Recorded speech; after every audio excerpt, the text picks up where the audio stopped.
But அந்த மாதிரி வாழ்க்கை எனக்கு தேவையில்லை. So I want to come out of it. ஏன்னா குழந்தைங்க இருக்குது அப்படிங்கிற. ஆமாம், அதனால வந்து he wanted to come out of it. So நம்ம எவிடன்ஸ் எடுத்து கொடுத்துட்டோம், போயிட்டாங்க. ஸோ இந்த மனநிலைமையில் மக்கள் எல்லாம் இருந்தாங்கன்னா நம்ம ஊர் எப்படி இருக்குன்னு யோசிச்சு பாருங்க.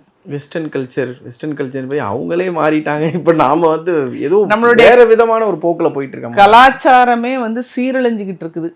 ஏதாவது இருக்கான்னு தெரியல எனக்கு. இப்போ அந்த அளவுக்கு நம்ம யோசிக்க வேண்டியதாக இருக்குது.